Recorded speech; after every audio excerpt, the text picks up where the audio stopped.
Want to help support Jonose Cigars? Two great ways to do it: smokeagoandshop.com and on Patreon. So click those links in the description below and help support this great cigar channel.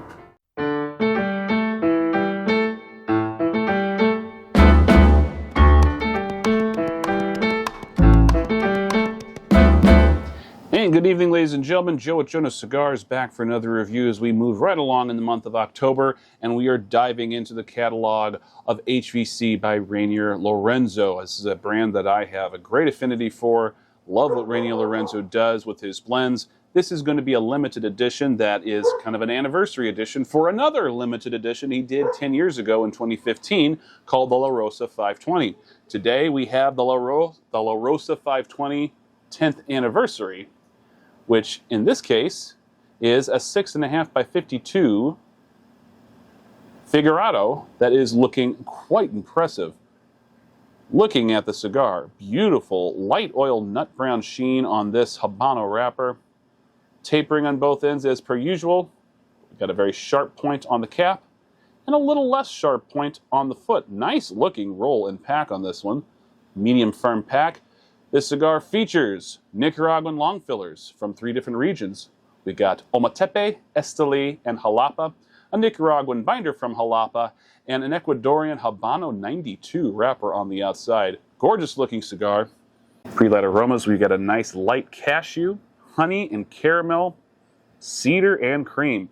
Lots of aromas coming off of the body. A little bit more nut and cedar heavy off of the foot. Checking the internal humidity with the humidimeter if I still have it in my pocket. Yes, I do.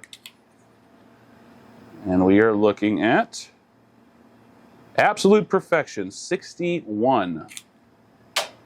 That's what I like to see. Before I get any further, big shout out to Tony Lorenzo for sending me this one into review. Thank you very much, sir. Appreciate your generosity. Let's go ahead and get this one cut. Check out the cold draw. Cold draw has a very nice feeling resistance, promising a good draw, getting notes of brown sugar, dried dates, apricot, and cedar. Let's go ahead and get this one toasted, see what we can find out.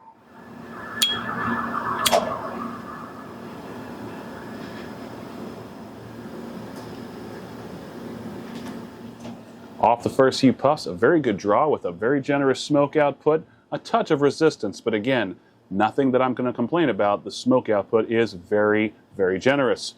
Get a little bit of a north of medium smoke texture. It's got a little bit of pepper grit and a lot of creaminess. Really is a pleasant smoke texture. Flavors at this point, we get honey. We get honey nut Cheerios. We get shredded wheat cereal. We get cream, chestnut, and little bits of fragrant cedar.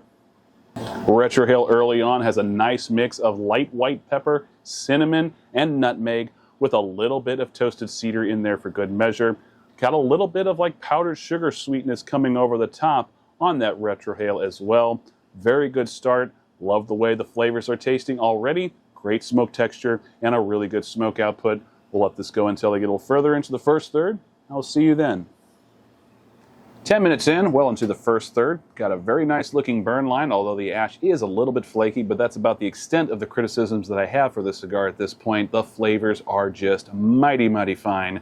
Getting a nice blend of baking spices, brown sugar, roasted nuts, and butter cookies. The roasted nuts that I'm getting are hazelnut, cashew, and almond. Just really, really delightful. Still clinging to a little bit of that fragrant cedar on the draw, and a little bit of an uptick of some savory black pepper on the draw as well.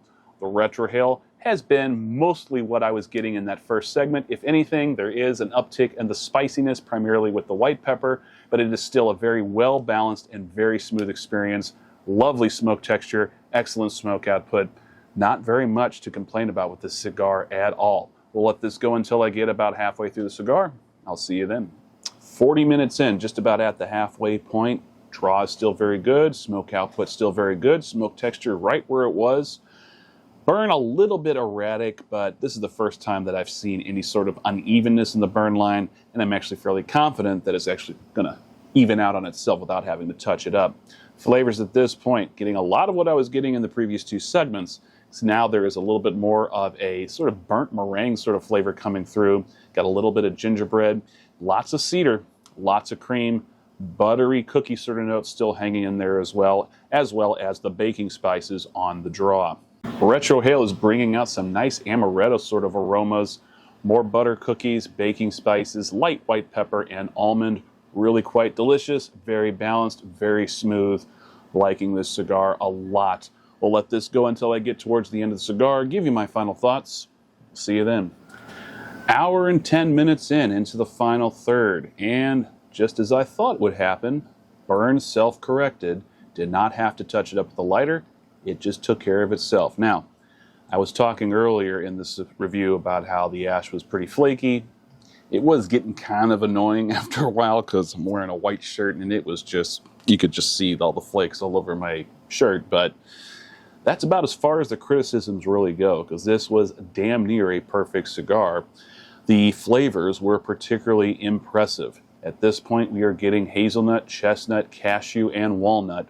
Little touches of baking spices, but they are largely receded, and a really nice musty cedar is kind of enveloping everything on the outset. It is really a very nice flavor profile.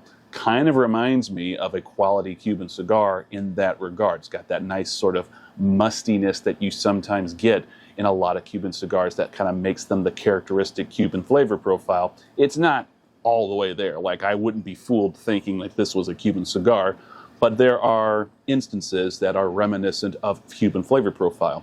Retrohale is much what I was getting in the earlier segments. A lot of baking spices. You get your musty cedar, white pepper, little bits of powdered sugar sweetness. Really, really enjoyable. A just beautiful looking cigar. I don't want to understate this. This is one of the more pretty looking cigars I have seen in some time. It was really masterfully crafted, very well rolled, very well packed. It burned great. If not for the flakiness of the ash, I really wouldn't have been able to find anything construction-wise to complain about at all. And flavor-wise, like I said, was close to perfect. An excellent medium-bodied cigar, a true testament to Renier Lorenzo's blending prowess. Thank you once again to Tony Lorenzo for sending me this cigar. What a gem, fantastic smoke. Really appreciate being able to try this one. And thank you so much for tuning in for this review. As always, don't forget to subscribe. Click the icon bottom right corner if you haven't done so already. And don't forget to hit that bell icon so you can get notifications every time I release a new video for the channel. If you like this video, please give me a thumbs up. Leave me a comment below. All of this really helps with the algorithm on YouTube. And if you didn't like anything in this review, by all means, feel free to give me a thumbs down. But don't forget to leave me a comment so I know what you're talking about moving forward. See you all in the next review. Till then, smoke a good one.